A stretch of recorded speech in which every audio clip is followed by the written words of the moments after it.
This is Tales from the Pros, where business leaders and influencers share their stories of inspiration, struggles, and successes. And I'm your host, Michael Giorgio.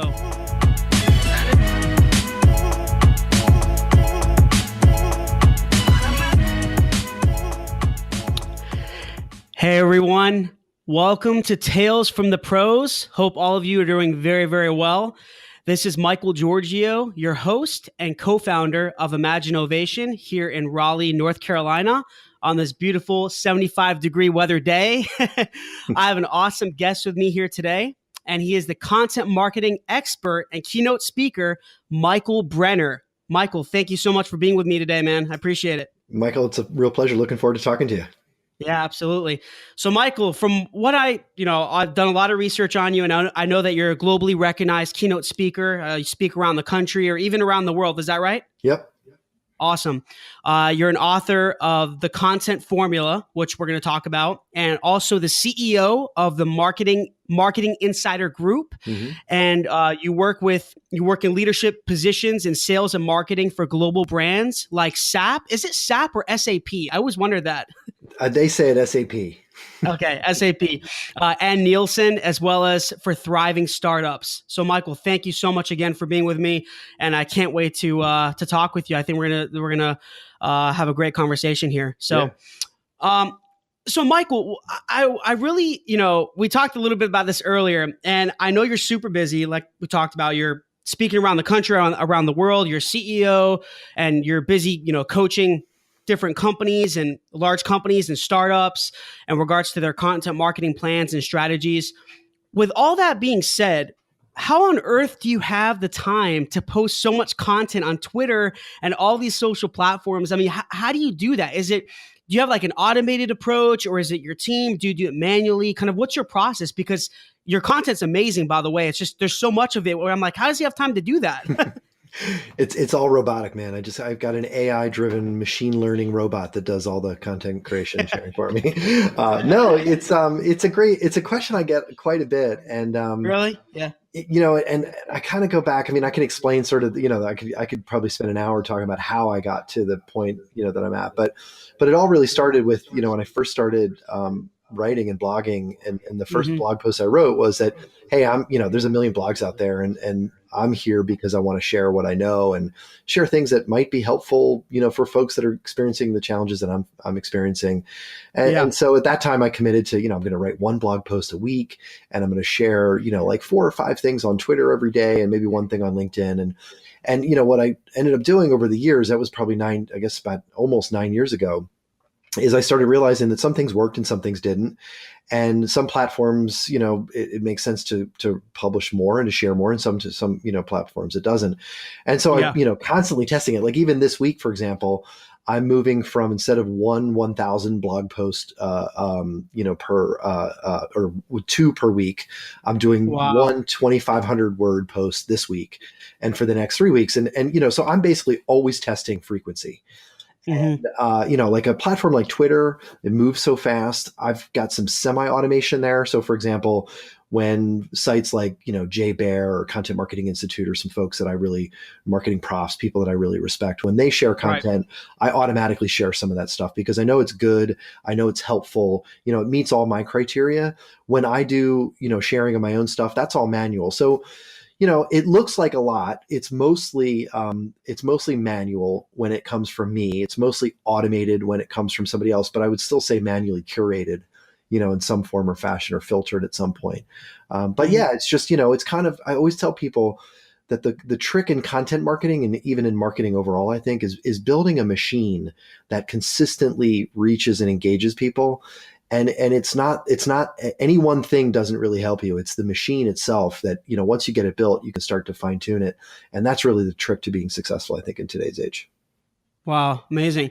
And that's the thing, I saw some of your past interviews as well. And I saw some of your talks on YouTube at the Content Marketing Institute and some other conferences as well. And you talk about your, basically for you, the way you write content, right, and you upload it on all these different social platforms, you're not doing it in certain, like, you don't wake up in the morning and say, oh, for these next 2 hours, you're not going to just socialize. You kind of do it sporadically through the day, right? And I think that engages a lot of your audience because nowadays things are so robotic. You mentioned this before. Things are so robotic, and people don't want to feel that you're just kind of spamming out posts. So when you do it sporadically, it's kind of like, as corny as it sounds, it's coming from the heart, kind of.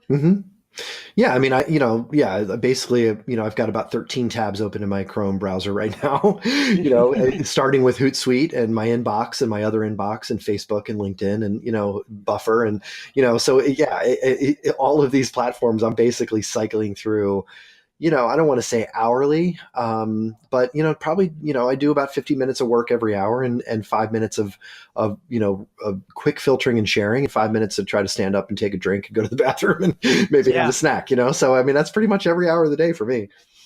That's cool. That's cool. I love it. It's kind of like how I am as well. I pretty much just do it on my own time sporadically, but we have certain processes that we follow too. And we'll talk about that. So and this is what I want to kind of backtrack a little bit. So everyone knows you as, you're a marketing expert. You work with large enterprise customers, and like I said, thriving startups as well.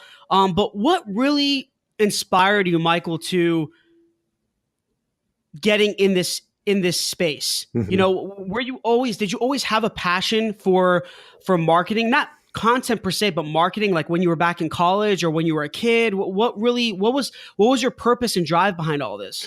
That's a really, I mean, depending on how far back you go, I can get more and less specific. So, like if we go back to, high school, college, like I've got 4 kids now, and I've got one who's in high school and thinking about colleges. And, I tell them, hey, it's rare for somebody to know in high school what the heck they're going to do in life. And I didn't even really know in college. I mean, I knew what subjects I was good at, and which ones I struggled with. I knew early on I wanted to get into the business world. I thought I could be effective. I thought about consulting. I thought about, finance. I thought about, different kinds of things. And like most people, I think in the world, I just took the first job that I got. And, it had really nothing. I was an English lit major, so it really had nothing to do with my degree. But from that point forward, it's just been one continuous cycle of what's working, what do I like, what do I what do I have an interest in learning about? And I actually have a term for this. I love Venn diagrams, and I believe that everything in life can be explained in one. And so I have a Venn diagram for happiness in life. And it's, what do you know? What do you love? And what does the world actually want? And the intersection of those 3 things is essentially, it's kind of like every job I look back on was essentially, I was in 1 or 2 of those buckets, but not all 3. And it's, slowly, I think we all sort of, start getting to the center of those 3 circles. And, and I'd say that I'm lucky enough to say I'm there now. But it's really just been, hey, I was in sales, and what I found was that, trying to sell really hard didn't work, but sitting back and listening to customers and helping them face their challenges, that worked. So then I thought, if I could do this at scale, that'd be a lot more fun. And that's marketing, right? If you can help customers at scale, that's kind of marketing. So I moved I moved into marketing following that. And then, I saw a lot of people creating brochures and, spending hours in meetings talking about colors of logos and fonts. And I'm like, well, that's not for me. But, there is a kind of marketing that does work. And, at the time it was like SEO and paid search and, even just building a website, for some companies. Right. And basically, I went through, I guess, what we now call digital marketing, and sometimes, and some people call inbound marketing. But ultimately it just, it was me following that, what do I love? What do I know? And what actually works? And that, for me has been, some form of, let's call it content marketing, thought leadership, digital marketing, storytelling. Those are really the things that in different, sort of conversations and audiences, those are the kinds of topics that I would say I found that I know I love and I think really work. Do you think that I mean, you being a marketer, having all this experience, do you consider yourself a people person? Because what's crazy? I've heard I've heard some marketers in different industries that would mention that they weren't really necessarily people they had good communication skills with people. They were just very strategic. I don't know if I completely agree with that. Like, I mean, do you consider yourself a people person ever since you were little? Yeah, I mean, absolutely. Yeah, me you too. know, and I want to like almost actually kind of say that I'm actually an introvert, which is you know, it's not somebody who's shy, and that's one of the things that some people think, that introverts are just shy, and although I was very shy as a child, um, but you know, I have a brother who's an extreme extrovert, and he's, you know, and he loves people as much as I do. He just has a different way of essentially getting energy. What I find as an introvert is that I get a tremendous amount of energy when I hang out with smart people that I like in a small group, and we have deep conversations about, you know, sometimes it's about fun stuff, sometimes it's about important stuff, but you know, small group interactions is where I get my energy. Hmm. Interestingly, you know, and I love to speak on stage. A lot of speakers like me are introverts, and it's and part of it is because I think we see the audience as an individual. You know, when I'm on stage, I'm connecting with one person in the audience generally, or a few that I think Right. might be interested and might need to hear what I have to say. I don't see a mass of people. I think for extroverts, it's a different experience. I think, you know, they're sort of feeding on the energy of the crowd. For me, it's really a personal connection. And so, yeah, I mean, I absolutely thrive, you know, in the thought of being able to help people. And it's what, you know, got me into marketing and got me to where I think I am today. Yeah, that's great. I think it makes a whole lot of difference when you have that energy behind what you do and that passion. And I think, and I'm kind of the same way. I mean, I just love people. I mean, this is one of the main reasons why I have this podcast. I love interviewing people and learning about people's stories, and that's helped me to become good in marketing. At least in my opinion, obviously I'm biased, but I would think that that's helped me to get to where I am as well, because I love talking to people and learning about them, and that helps me understand my audience, right? And it seems like you're kind of the same way. Yeah, I mean, I actually have a little cheat sheet kind of on my desk here, and it's the letters TOE, and it's sort of the not to get too spiritual, but it's kind of the meditation I give myself every morning when I start the day. But Hmm. it's you know, and end the day really. It's I really I strive to be thankful. That's the T. Optimistic and empathetic, and empathy is really where I think that people component comes in. You know, being thankful and optimistic helps me to be, you know, humble and sort of a positive force in the world. But the empathetic, you know, empathy part is something that comes naturally for me and always has. I'm a Hmm. middle child, and maybe that's part of it. Um, but yeah, I mean, it's that connection, you know, that thought of being able to help somebody was a really early insight, like I said, in my career as a salesperson, where I thought, you know, hey, I've got this thing, I should go sell it. That didn't work for me. But when I sat back and said, hey, you know, there's a guy or a gal across the desk here who's got real problems, and I might be able to help them with that. And if, you know, if I can kind of empathetically show them what those solutions might be, I found real success in sales. And that same kind of empathy has helped me in you know, in the marketing space. We may come back to this topic. I know you wanted to talk about empathy at some Yeah, point, absolutely. No, I love it. but yeah, it's a Yeah. real key for me, and it's a driving force, I'd say, in the way that I approach the world. Yeah, yeah, absolutely. Thanks for bringing that up. I mean, I think empathy is huge, and having the right intent behind everything, not just in your career or in marketing or in your content creation, but I think in life Hmm. is very important. Being empathetic towards people. But yeah, we'll definitely touch on that in a little Hmm. bit. But I want to talk about, I know that you have a lot of experience in coaching companies and helping them strategize and plan, and companies that are more B2B. And you have experience in B2C as well, right? Or is it more B2B? Yeah, no, I mean, you know, I spent Kind of a both. lot of my career in the B2B space.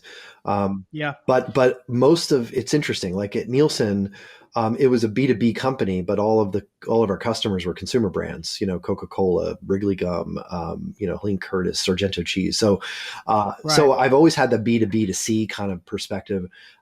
Since I've been out on my own, you know, it's probably 50-50. I've got financial service companies, I've got healthcare companies, I've got even Mhm. apparel brands.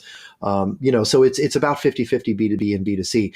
The one thing that the common thread for me is pretty much considered purchase. You know, like a financial services company is a consumer brand, but they're considered Yeah. purchase, right? You need to think about whether you want to get a mortgage or, what kind of 401k loans, or loans you're going to get. Healthcare, in many cases is considered purchase. And B2B, obviously software is considered purchase. By considered, I mean, there's a lot of thoughts and a lot of questions and a lot of information that needs to flow. Unlike a stick of gum, hey, I'm standing at the, checkout line at the grocery store and my breath might be stinky. So I'm going to buy some gum. Not really too much consideration there. So, some of those kind of consumer brands are not necessarily, right for me, but I have done some work for those as well. Cool. Yeah. I mean, I you see all these, there's so much noise out there, right? And there's so much noise, there's so much clutter out there and all these social platforms. There's a lot of content. And it just seems like it's getting harder and harder to break through that clutter and through that noise. What do you consider like good content for B2B companies? What do you consider good content and bad content? I mean, I think a lot of people can really learn, these marketers that are writing content and distributing content for their whether it's a small company or a large company, it doesn't matter. But whether they're, I just kind of want you to provide some type of formula or something that's going to help a lot of people in regards to their good content or bad content. Yeah, I love this question, and by love I mean hate. Somebody once asked me, "What do you?" That's why I'm asking. Yeah, what do you do? What do you choose to write about? And I was like, the first thing that comes to my mind when I think about what should I write about is what really makes me angry. And so your question, not the question itself, or you, I appreciate the question, but this topic actually makes me really frustrated. Because I think there's a lot of folks that, whether it's their intuition or it's natural instinct, or there's, I think, consultants who've never spent an hour inside an actual corporate marketing department, saying, oh, the days of more are over. We need to create better content. And, you need to choose quality over quantity. I almost feel like I'm the only person out there saying that that's all BS. And not that they're wrong. And what I mean by that is I would never recommend somebody to create crappy content. But my point is that we do live in a world where there's a lot of noise and there's a lot of content, and it's only increasing. Absolutely. But what most people miss and forget and maybe don't realize is we also live in a world where we're consuming more content. And the kinds of content that we consume is a knowable thing. Like if you set out to learn what kinds of content resonate with your audience, you can learn that in the digital world that we live in. And there's free tools that I use with my clients all the time. And I was just with somebody last Thursday and their minds were blown because of a free tool that anybody can use to tell you exactly what questions your customers are asking. So my answer, the formula, and the reason I get so mad is because everybody's like, don't create more. Well, no, the answer is you need to be the best answer to your customers' questions and answer as many questions as you know the answer to. So don't tell people to stop creating content. You're going to be left behind. But, if you truly have a desire, like I think many of us do, to help our audiences, navigate the challenges that we all face in this world, then create more, better content. So that's the formula for me, aside from more, better, is what is better? What is good content? And for me, it's simple. It's going to sound like a low bar, but it's basically just adequately answer the question that your customers may be asking. Like for me, it's, what is content marketing? What's the difference between content and content marketing? What's the ROI of content marketing? What does a good content marketing strategy look like? How do I develop a content marketing strategy? Do you have a template for content marketing? Should I create more or should I create more higher quality? Like all of these questions are good questions that I try to answer in the content that I create. And I would never say, hey, I'm going to only answer one question really well. No, I'm going to try to answer as many of those questions as I can, as well as I can. The other analogy, and if you'll allow me, because I think analogies help. Another analogy I use with people is it's like food. It's like eating. Like you would never tell somebody, hey, only go out to one restaurant in the next 10 days. But go to the best restaurant in the world. You would never tell that to somebody. We eat every day. We eat sometimes 3, sometimes 7, sometimes 10 times a day. Sometimes that stuff we eat is, it's a bag of chips. And sometimes it's a really good steak from a great restaurant. The bottom line is that we're eating regularly every single day. and we're choosing different levels of quality every time we eat. So as a brand creating content, we should seek to create as much content as we can that's not bad, right? No one seeks to create a meal that stinks. No one seeks to go out and eat a meal that stinks, right? So make it edible. Make it a good answer to a decent. That's a great analogy. I love it. Yeah. So it's it's like, hey, don't create stuff that makes people barf, but but so make it edible and make as much of it as you can, and every once in a while make it great. And that's, I think, the formula for great content. So it's a lot about consistency, but I mean, and that's the thing I want to talk about on the quality side of things. What's considered, because I have this question too, what's considered good quality? Is it the types of images to use? Is it the maybe video? Is it the length of the video? Is it the quality of the video? Or do you think it's more about the overall message? Do you think it's not even necessarily the types of content like video or audio or written? Or do you think it's the actual message that you're trying to portray to your target audience? Yeah, you're leaning into or sort of inferring another one of my favorite ranty kind of questions. And it was something I faced at a former company with a boss who was really smart and I had a lot of respect for, but who he and I disagreed pretty adamantly about this topic. And it was what I call the unique point of view trap. And I was, as you can hear me, explaining in some of these questions, I believe in consistent quality content. Answer your customers' questions every single day, as often as you can, as well as you can. And his point of view was, no, we should only create content that reflects our unique point of view. And my response was that if we create, the tree that falls in the forest that no one's around to hear, then it doesn't have an impact. So, so there's sort of a middle ground here, but my response, and I actually wrote an article that now ranks for the term, what is thought leadership? To me, thought leadership is not necessarily about being unique, but it's about being uniquely valuable. And so I don't buy unique selling propositions because you know what? This is the truth that no one wants to talk about. Nobody cares about what you sell. Nobody cares about your product. No one really cares about how unique you are. People just want the solution that's right for them at the time that they're seeking. Michael, I want to stop there. I want to take a second to for people to marinate that, for that to marinate. Let it marinate. Because I completely agree with that. I think there's so much salesy content crap out there. And you could tell from the passion of my voice, right? Because you see so much of this out there all over, especially on Facebook and Twitter. And actually, me and Jay Bayer talked about this a few weeks ago. There's so much salesy content. It's unbelievable. And anyways, sorry for interrupting you, but I thought I wanted to just take a second for people for that to kind of marinate, because I think people need to realize that you don't have to just directly sell something through your content. You can do it indirectly. You know what I mean? Absolutely. So, and again, it's about, awesome. we choose the brands who we believe are uniquely valuable, not the brands that we think are just unique. Like, no one says, hey, I'm going to go buy that, buy that piece of software because it's really unique.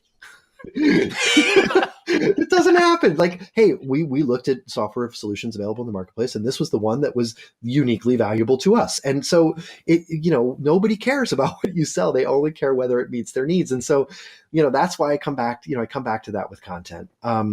And I do think we should marinate on that thought. It's also true with content itself. And I do a lot of coaching with executives who want to become spokespeople and want to become thought leaders and want to become recognized in their industry as experts. And they, a lot of them, and I was in the same boat, a lot of them really fear that first post that they're going to write, because they're like, oh, every word is going to, potentially damage my reputation. And I have the same conversation with them. Nobody cares about whether your post is 500 or 535 words. Nobody cares if, you have the greatest picture, to support your content in the world, as long as it's not, stolen or copyright infringed. There's a bar we have to get over. After that, people are just really, asking the question, is this answering a question I have, solving a problem that I have, or entertaining me in some way? And that's really it. So yeah, I think these are all counterintuitive things. We'll get to that. I want to get to that later, but I think the secret to success in marketing is often these counterintuitive realizations that, if we just let go of that natural instinct to want to sell all the time and open up and be real people, we can actually engage at a lot higher rates. That's awesome. I love it. Absolutely love it. And when you coach a lot of these companies, they probably ask you, hey, Michael, I want a marketing plan and I want a marketing strategy, or they probably ask you for one or the other. Do you kind of specify what they need exactly? I mean, because I know there's a difference, and I saw a post on your Twitter about this. Really, the differences between a marketing plan and a marketing strategy. Can you touch on that a little bit? Yeah, well, that was my first. This is my first test in the 2,500 word blog article. So it's a question. It's a question I get all the time. What's the difference between a strategy and a plan? And interestingly, and this is something I learned when I first launched the business, thinking that I was going to be doing a lot of work with brands that needed help with their strategy. And when I went out and I started talking to folks that I knew and people in the industry and prospects and leads, a lot of them said to me, my job is to develop the strategy. I don't need you for that. I need the plan. I need the tactics. I need the execution. And so, what I learned very quickly was, well, okay, let me see it. Oh, well, it kind of sits in different places. It's in my inbox. And, I gave that presentation. It's confidential. The bottom line is everybody thinks they have a strategy. Many people think they own developing a strategy. And so few people have actually written it down. So few people have actually documented it, shared it with anybody, and gotten approval on it. And so, that's one of the main differences. One of the main key differentiators to successful marketers that I see is that they've got a strategy that they've not only thought about, but that they've identified and they've documented it. And then they've shared that. They've gotten approval from their boss and they've shared that with their teams to gain alignment of, strategy. Many people, there's a lot of analogies on strategy. And, for me, it's just, hey, where are we going? And how will we know we got there? It's just simple things like that. Like, what is the goal and how are we going to know we achieved it? So is that kind of more based on analytics and research, you think? Or is a lot of it just... Yeah. So for me, I would think so, right? I mean, I spend, when I do a strategy, when I work on strategy with clients, I use surprisingly few inputs from them. And the reason I do that is I say, listen, I want to build a picture of the world according to the world, not according to you. And, according to your customers. I want to present back to you a mirror image of what you look like to your customers, not what you think you look like. Right. And then start walking through the strategic framework steps of getting to a defined strategy. And so I always say that there's a certain magic that happens when we do that. I start with an assessment of sort of like, here's what good looks like, here's what you look like, and here's the gap and how we can fill it. I mean, that's basically it. And there's always a certain magic that happens in the rooms where I present that kind of assessment, where senior people, mid-level people, junior people, and mostly the newest people are like, jumping up and down in praise of what we're talking about. But the magic is that there's alignment in that it's impossible to disagree with it. It's not opinion, it's fact. And so it's definitely research-based. And again, back to this digital world we live in, it's a knowable thing. Like, I can tell you what your your online share of voice is. I can tell you how many people search for your company versus how many people search for the category of the product that you sell versus how many people search for your competitors. I can tell you how much content you create that you think is awesome that actually stinks and never gets shared or seen by anybody. And so it's, those kinds of factual statements, obviously without being overly critical, are all taken in the context and, constructive context of, how do we actually build something that makes sense so that the whole team can get on board? And then the second magical moment is then the plan. So the plan is, okay, we've got a strategy. Right. We know where we are and where we need to go. The plan is how to fill that gap. And the second magical moment is when the whole team gets on board and says, hey, there's 10 of us. And if I do one little piece and he does another little piece and she does another little piece, the 10 of us working together can create amazing amazing amounts of impact for the organization and for the customers we're trying to reach. So I really love, as exhausting as these workshops that I do sometimes can be, I'm almost always just energized and grateful coming out of them, just grateful for what I get to do in life, because, I just think that it fills a gap that a lot of folks have. That's cool. So so I would say, from talking about analogy, this might even be a bad analogy, and I want you to let me know if it is. So let me see if I can do this right. So a good analogy of a marketing plan and marketing strategy is the strategy is really the engine of the car, and the plan is essentially the wheel. I would say. What do you think about that? Because don't you think the plan is what executes, but the strategy is really what's done behind the scenes? It's really something that you don't see. So I mean, and again, this is just, I think that analogy works. I think at another layer, if you look outside of the car, you could say that the strategy is where the car is going, and the car is the plan to get there.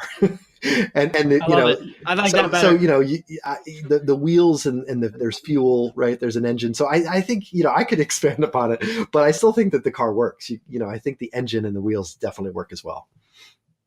Yeah, I like your analogy better. Well, moving on. So what do you actually see with your experience in working with B2B companies and them doing their marketing and their content and working through their plans and strategies? What do you actually see? Like, what do they have to go through to actually see a large positive impact on their video, written, audio content? Mm-hmm. Well, what do you actually see? Where do you see the impact? Do you see it more from video or written, or you think everything? Yeah, I mean, you're hitting on all of my favorite ranty subjects. So, because I love video stuff. I love watching video. I think it's kind of more engaging than reading a blog. But that's just me. I don't disagree with that at all. But the answer to that question is it depends. It's kind of a typical consultant answer, but the challenge that I put to people that ask me that is if you ask that of Google, which types of content does Google like better? It depends. And the actual algorithm for Google, I call it the 3 V's. Google ranks sites that provide value, volume, and variety. And so you need all three. If you just wrote one great long blog post that's all text, Google's not going to, probably not going to rank your site for that keyword. Yeah. But if you write 10 of them and you create a video, an infographic, a podcast, a long form article, an ebook, a short list, if you do the value, volume, and variety, that's how you're going to see impact. So, that's really the secret. It's kind of an SEO sort of, nerdy answer, but it's true. So, should you create more video? Yeah. I mean, in general, as a society, we're consuming more video. Video is more engaging, I think, than text. It's kind of lean back. It's lean back kind of content, as they say, versus text, which is lean in content. It takes more effort. But you really need both. And that's the answer. If you want to be considered, if you want to be engaging, if you want to rank for certain keywords, you need to do all three of those V's. Value, it has to be good, a good answer to a question. Volume, you need to consistently create it, and variety, you need, if you look at a Google search engine results page, you'll see at the top it says, web, images, video, there's different varieties of content that they're serving up when you type in a question into Google. So I think we all need to do the same. Yeah, I mean, I definitely agree with that, because I'll tell you, with our company, when we had to rank, I told you I have a technology company here in Raleigh, and we were not ranked at all. Obviously, when you start a business, you're not ranked. You're starting from nothing, and we're in a very competitive market in web development, web design, software development, and essentially, we had to. Well, our strategy was for SEO, and this goes back to content. Is I call it the give back approach. So we would write content for a lot of these publications. And I know this is offsite optimization. Their SEO is a combination of on-site, which is your keyword optimization on your website, your blogging, all that, right? Your keyword research. And then the offsite is like, excuse me, offsite is, social media and the content that you write to these other publications. And that's really what we did. We gave back to our audience, right? So I think you're right. It's a combination of different things. It's not just video or video or written. We kind of did it all, and it worked, and we're ranked for a lot of different keywords. So I think that's cool. It's good to kind of get that reassurance. I'm sure a lot of people have that question. And what do you think about? I want to jump to a little bit of regards to paid content. So Facebook, when they went public, right? It was a lot easier before they went public to get to basically be seen. But now you'll see that it's a lot, at least from what I think, it's a lot harder. And me and Jay Bayer were talking about this a few weeks ago, that once Facebook went public, obviously they're, they want to make more money. They're I get it. Trust me, I understand it. But the thing is like, do you agree with that? What do you think about that in regards to paid versus organic content on Facebook or even some of these other platforms? Yeah, this is another, area where I think I have a different perspective maybe than some other folks. And, and I love Jay. I've talked to him a lot about this. And, I think what happened is there were folks who got onto Facebook back when you could and be successful with that. And then they saw their success diminish and they freaked out. I never had that experience. And part of the reason for that is I've been preaching this sort of message of don't create content, create a destination that where you can become recognized as an authority on a topic, a destination that you own. And so a Facebook company page is not a destination you own, because Facebook can turn you off. They can give you no traffic. They can, they own it. You may think you own it, but they can turn it off. They can change the exposure to it.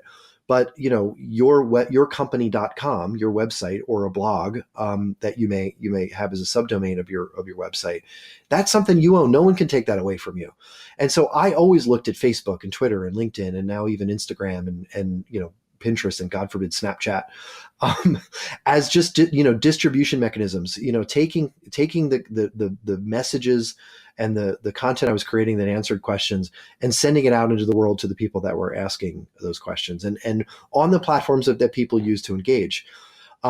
So that's the first thing. Content marketing requires this perspective and this belief and understanding that you are publishing first on the destinations that you own, and you look at those other places, those social media outlets as destinations where you can engage people where they are.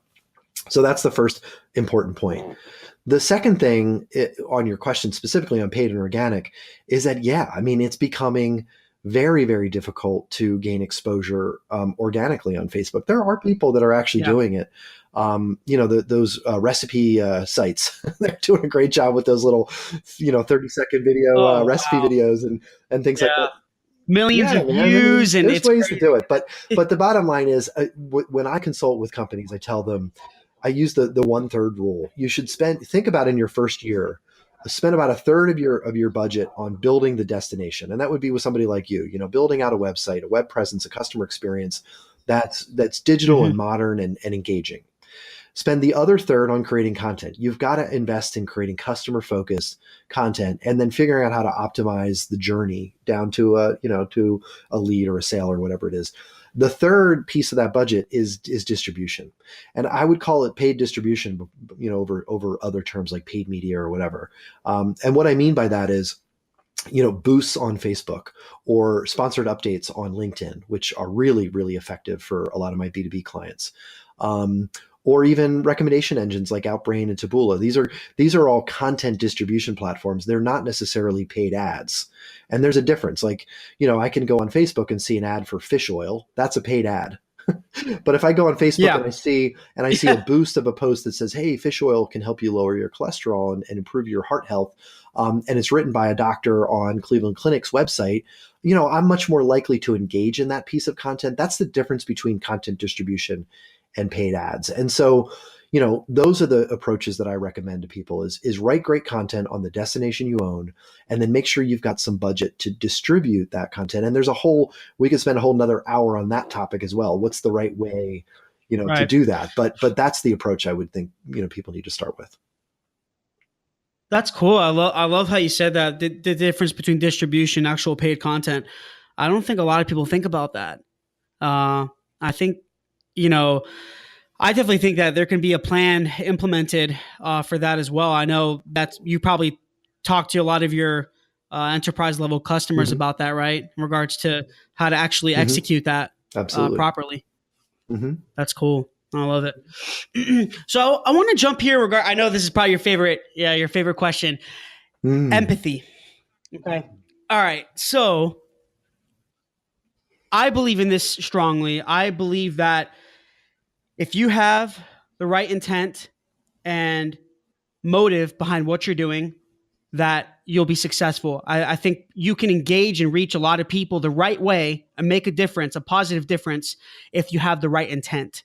And even Google has a lot of articles written about this, that their algorithms even so complex that they can even monitor the intent behind your content. Now, they're not going to say whether you're a good person or bad person or whatever it is, but they're going to know what your motives are, right? If you're trying to be salesy, or if you're trying to actually engage your audience the right way by providing value, right? And that's the way I think of it in regards to creating content. I think you have to have the right intent and be empathetic towards your audience when creating any type of content. And I think even that goes to when you're building your business. That goes to when you're trying to even sell a customer. I think you're not doing it just to make a quick buck. You're actually doing it to help people. What are your thoughts on that? Yeah, absolutely. I mean, we mentioned this earlier. It's a guiding, sort of principle for my whole life and career, obviously. But it also happens to be stuff that it be an approach that works, and that's the thing. I wrote a post on LinkedIn. And it was empathy is the counterintuitive secret to success, and kind of the talk track or the thinking, the step-by-step thinking there is. One of the first questions I asked as a marketer was, why do we create so much stuff that stinks? Why do we get asked by our product teams to create product content and brochures that nobody wants to read? Why do we get asked by executives to throw our logo on a billboard on the side of a highway that no one really gives a crap about? What is the reason for that? And what I learned is that, it's a natural instinct, right? So that's kind of the empathy part. Like, I tried to empathize with these requests that I knew for stuff that I knew wouldn't work, and tried to understand them. And what I realized is it's our natural instinct as human beings to do that. And the analogy I always use is, I don't put pictures of what I look like when I first wake up in the morning or after a bad, night out with my buddies. I put the pictures of my kids when they look really cute and they're having fun, and, selfies of me and my wife at on a tropical vacation when we're tan and, we've got margaritas in our hand. Like, we always want to present the best picture of ourselves. That's our natural instinct to do that as human beings. And it's the same. It's true for us as professionals as well. The executives and every person. And we love our companies. We even love our products, many of us. And so it's counterintuitive empathy, because we have to resist that natural tendency to promote what's great about what we do and where we work and what we sell. And we have to resist that natural tendency. And that's where empathy comes in. So it's empathy for our customers. We have to ask, what do they care about, and what are their challenges? And it's interesting too, for many companies, the mission statement of the founders of companies often are very empathetic. The greatest innovations in the world started by a really unique perspective on a customer problem. And it was the understanding of the problem that led to the unique insight that drove the solution, not, hey, I'm going to create a widget today. And so, I often challenge companies to go back to that founding sort of mission. In my workshops, I actually force my teams to define a content marketing mission that's really, truly empathetic. But then the next question is, okay, well, how do you sell empathy? How do you sell the power of empathy to executives that don't have any? And the bottom line is it works. And I use another Venn diagram, and the Venn diagram is pretty simple. I use this in probably every presentation I've ever given in the last 8 years. On the left-hand side is that natural instinct to talk about what we sell, what we know, what we love, our products. On the right-hand side is what our audience is actually interested in. And this is a noble thing. In today's world, Google can tell us that people are interested in, cat kitten, puppy, and baby videos, and lots of gifs, and listicles, and what Disney princess are you? And, but there is an overlap. Right. There's an overlap between what the world is interested in and the things that you actually have a passion about inside your company. And that's the expertise that you have. And so that overlap is that's the empathy. That's the things, how it overlaps with the things that the world is interested in. And when companies create content around their expertise as opposed to their products, it actually engages their audience, and that engagement drives conversions, and that conversions leads to sales. And so the answer to how do you sell empathy to executives that don't have any is that empathy works. And the content formula, the book that I wrote, actually talks about the mathematical formulas that identify how you can kind of answer that question for executives that maybe don't have empathy and don't think their job is to care about customers. You can show them that it actually makes financial sense to do so. And not just in a 10% improvement kind of way, but in a 300, 400, 500% improvement kind of way. Yeah. And I completely agree with that. I think we have to really focus on our audience and ask questions about them, right? Focus on them instead of ourselves. I know sometimes we get caught up in ourselves and how we're going to be successful, how we're going to make money, but it's really about them, right? Because without them, then we're nothing, right? So we have to focus on our audience and how we're going to provide value to them. And what's kind of cool is that just over the years of experience and in building applications and websites and so on, we've learned as well as a company that you're going to basically increase the amount of money that you're going to make on for example, your website. If you talk about like the conversions, you're going to increase conversion rate when the content is focusing on on your actual audience. Because you notice you go on a lot of websites, right? And it keeps talking about them. It doesn't talk about their audience. Yeah. Isn't that crazy? It's always talking about themselves, their own products and services, what they offer to people. Never actually, they don't say the word you in their content on like their homepage and even on their blogs. It's always about themselves. And there's a lot of statistics written that say basically that it's higher if you talk about your audience instead of talking about yourself. Yeah, the less you talk about yourself, the more engaging you become. It's just about as simple as it can get. So this leads in my next question. You talked about return on investment from having good content. So part of that is being empathetic. Do you consider any type of funnels through content at all? You know how there's a lot of these funnels, there needs to be, beyond intent and empathy and having good quality content, doesn't your piece of content have to lead somewhere, or what do you think about that? I actually use the funnel. I actually advise people not to hate the funnel. There's been a lot of hate in the marketplace on the topic or the metaphor that the funnel is, but I was I lead people back to the reason why the metaphor exists, and the metaphor exists. And again, I could tell you the answer to this question on any product category in about 15 seconds. The funnel exists as a metaphor to show us that there are more people in the beginning stages of a buying journey than are at the end. And so that's why the funnel metaphor exists. There's a lot of people that are starting out. There's less people that are in the middle trying to figure out how to get it done and what providers to look at. And then there's a good proportion of those people, a small percentage of those people that actually go and purchase something. And so, I always use the sort of a shorthand version to say, for every one person who's interested in buying your product, there's 100 people that are entering the buyer's journey with a question that you can answer. And for every, for every one person who's interested in buying your product, there's about 10 people that are deeply involved in understanding how to solve that problem. And you can answer those questions. So for me, the funnel exists as an appropriate metaphor to just simply force companies to think about, do they create 100 pieces of early stage content for every product visitors that comes to their website, or every product piece of content? Do they create 10 times more content for every piece of product content that they have? In most organizations, it's flipped. It's 90% of the content is product, maybe 8% is middle, and 1 or 2% is customer focused content.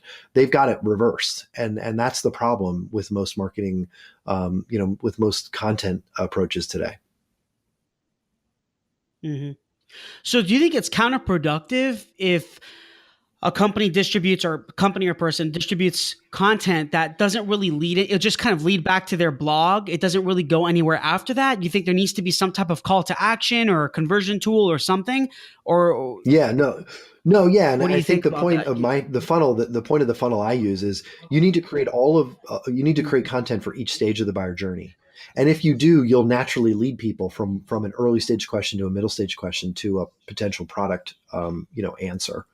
But you also need to, that's from a content perspective. You also need to do that by type. And so, like a listicle or Yeah. an infographic or a short video, explainer video, logically leads to maybe an ebook that somebody might download and have to give you their email address for. So it's not just content types, but content topics as well. And if you map those each to the buyer's journey, you're going to get people, I almost hate to say it, but it's not like you're forcing people through the funnel, which is why the funnel analogy is really awful. But they will naturally self-serve down the funnel. They will move from an early stage. If you're answering all of their questions from early to middle to late, they will move on your site. You will be the provider of the answers to those questions by stage. So they'll naturally, organically move down the funnel. But in some cases, it requires a change in approach and optimizations and testing, obviously, to the types as well. And that's why, I usually work with B2B companies on creating things like ultimate guides or buyer's guides, because those are folks that are really interested in solving the problem and are really good, highly likely, leads to turn into sales. But nobody's going to land on your site to download your buyer's guide unless you answer an earlier stage question first. And, so maybe sometimes starting at the middle is a good place to start. But when you do that, you have to answer all of the questions at each stage.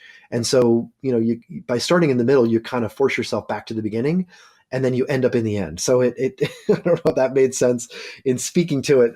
Visually, I No, it can makes show sense. it when I'm pointing at the funnel, but that's really the trick is, make sure you've got content at each stage of the journey, and by topic and by type. Yeah.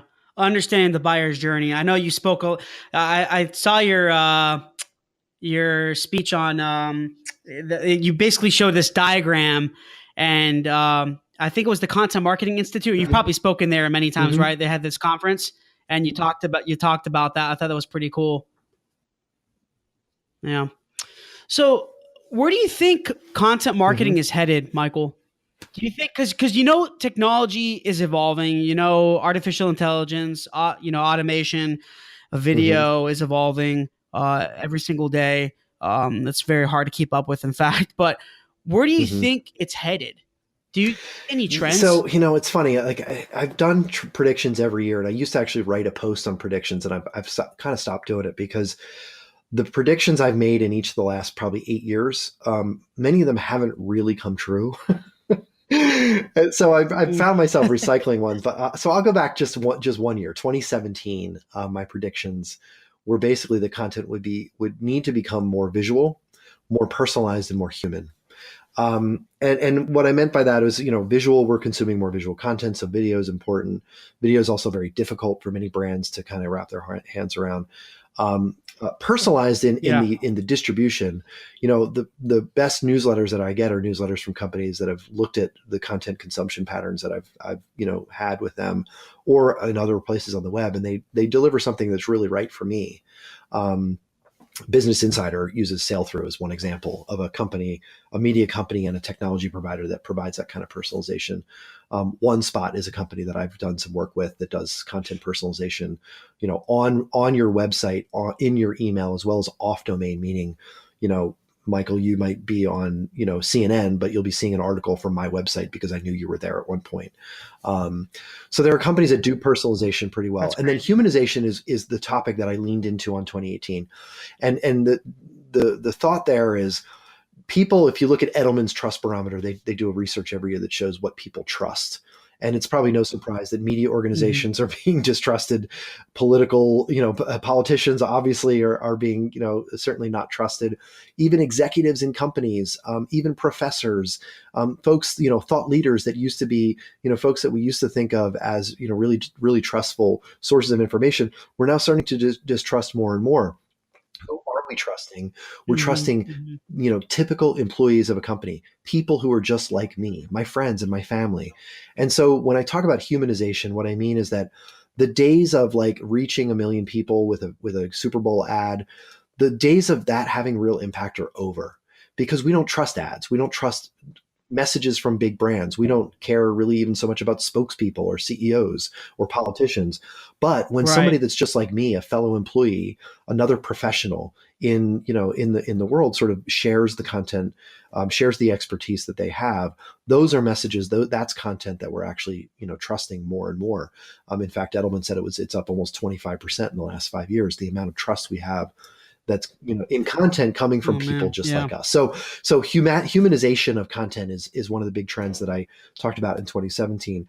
For 2018, and I don't want to go too long on this question, but in 2018, I've kind of combined some of those things, and I've said that marketing actually needs to take on culture. In order to create personalized and humanized messages, brands need to activate their employees. And in order to do that, you need to have a culture of employees that want to actually share what they love and what they know. And so that's my big prediction for content in 2018 is marketers need to start taking on culture inside their organizations and thinking about talent management, employee engagement, and some formerly thought of HR type topics, because the only content that's going to work in the future is content coming from somebody who's just like me. That's awesome. Mm-hmm. Yeah, I appreciate that. That's some great insight. I love the humanization factor. I think as you see a lot of even just watching TV, right? And there's so much. I think that we need to really add more trust. Mm-hmm. There's not enough trust. You know what I mean? I think by going back to the empathy and motives for what you're doing, people can trust you, and if they can trust you, they're going to trust your content. That's it. At least I think. So that's pretty cool. So, I know you have a book, Michael. Tell us a little bit about your book. So I already mentioned it. It's The Content Formula. It's co-written by myself and Liz Bador, who was a former colleague of mine at a content marketing technology company called NewsCred. We were both working together. And we did a webinar. It's kind of the funny story behind it is we did a webinar with 200 slides on math. And the reason for that was the biggest question we were getting from CMOs and marketers was, what's the ROI of content? And we always had good answers, but it never seemed to resonate. And so finally we said, we're going to do a webinar, and it was an hour long. We had 200 slides, and we're like, no one's going to come to this thing. No one's going to like it. And we had like 1,000 people register, 900 showed up. We had 15 people comment that we should turn that, sort of content into a book. And so basically that's what we did. We kind of, flipped it into a self-published Amazon book within about 3 months. And jumped right to the top of the marketing bestseller list within a month. We've got, we're kind of a big deal in Japan, by the way, in case you were wondering about content marketing across the world. Japan is really into the content. I'm not so sure if we're a big deal here in the United States, but Japan. I just think that they, and I knew this from my days at SAP. I think China and Japan and many Asian countries, Southeast Asian countries, are kind of ahead of us when it comes to content. Talk about noisy worlds. I mean, think about all the content flying around. All the folks that are active in social in China. So they're kind of getting content marketing and figuring out the need to define ROI before even we did. But anyway, so the book was basically like, hey, you can't read this book and not know the answer to the question, what's the ROI of content? And, we talk about how to build the budget and get define a business case that executives will buy into, and then get down to the brass tacks of actually measuring it with real math. And so that's the book. It's a practical book. It's not going to win a Pulitzer Prize. It's not going to inspire you to go and create your next TED Talk. But if you're struggling with the question of not just content ROI or content marketing ROI, but marketing ROI overall, then it's a quick plane ride read that'll hopefully answer that question for you.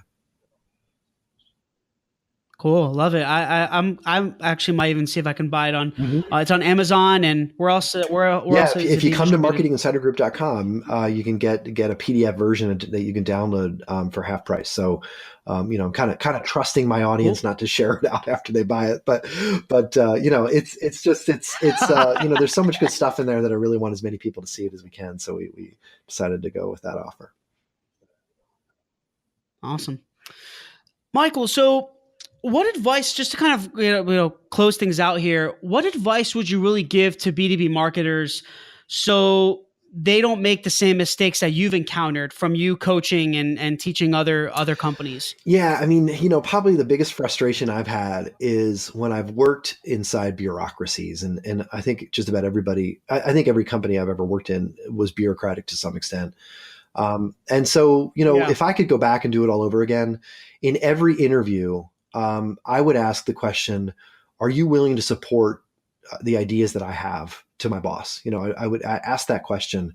Actually, I was interviewed by Huffington Post on the one question to ask before your next job interview. And because it's a real passion for me, because I've had jobs that I've loved. I've had jobs where I've had more success than any time prior in my career, but I hated my job because I didn't really love my boss, and my boss wasn't supportive. And so, nobody wants to go work for a bureaucrat. And there's so many inside companies, large and small, including nonprofits. Sometimes the politics are even expanded and amplified inside smaller organizations. And so that's my one piece of advice. And it's not really marketing advice. It's kind of overall career advice, but ask your boss if they support their team and the ideas that they have, to the point where they're willing to build a business case and help, sort of support, visibly, vocally, publicly support new initiatives and new ideas that come from their team, as opposed to the typical management, manage and control style of, the CEO told me what to do and I'm telling you what to do. People just don't want that kind of job anymore. And maybe they never did, but I know I never did. And so that would be my advice. Love it. And I always ask these three, so I call it the three hows. Every single person I'm interviewing, they have something different. Well, actually, that's not true. Some are very similar. I've had some really different answers from some people I've interviewed, but I was asked the three hows. So how do you define failure? How do you define entrepreneurship? And how do you define success? Okay. So one at a time, right? So how do I define failure? One at a time.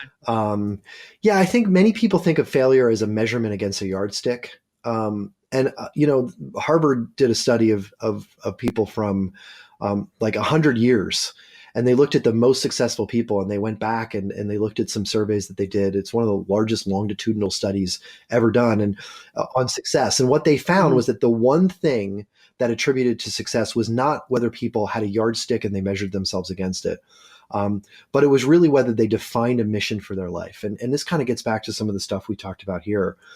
So it's not whether you wanted to become a millionaire and you are halfway there. It's whether you've defined a purpose or a mission for your life. So failure for me, or I would say failure to your audience, is not having defined that mission for yourself. It's not whether you've achieved the mortgage or the beautiful wife or the number of kids or husband or, whatever those sort of superficial measures that we typically think of when we think of failure and success. But that would be my answer. Failure is not having defined your purpose in life. Cool. Well, that's definitely a different answer than a lot of these other people that I've interviewed. So I love it. Love it. I like it how everyone has these different perspectives. And what do you think about entrepreneurship? What is entrepreneurship? Yeah, I mean, I think everyone is an entrepreneur, and that's something that I think many people get wrong. Some people think that I'd love to go work for an entrepreneur. I'd love to start my own company someday. No, you are an entrepreneur. You've defined the path of your life. So whatever it has been up to this point. And so entrepreneurship, I think, is really going back to that previous question. If you've defined your purpose, are you pursuing it? And that's entrepreneurship. Is hey, the secret of life is what I know, what I love, and what the world wants. If you are chasing that, the answer to those three questions, and you find yourself getting closer and closer to the middle of those three circles, then I think you're following an entrepreneur's path. Beautiful. And what about success? Well, I kind of answered it in the failure question, didn't I? So yeah, I mean, I think I guess my first instinct is to answer that question to say that success is when you are able to actually live your life for other people. And for some of us, for me, it was, it's kind of, like I said, it's something I start my whole, every single day with, and think about how thankful I am and optimistic and, trying to be a positive voice in the world, not just in marketing, but, everything that I do, and being empathetic. But, so I think success is, just being able to live for other people. and having the humility and the strength to be able to do that. When I see grumpy people, somebody cuts me off, and when I'm driving my car, I'm walking down the street, these are people that are just facing trials and tribulations, and they're self, obsessed.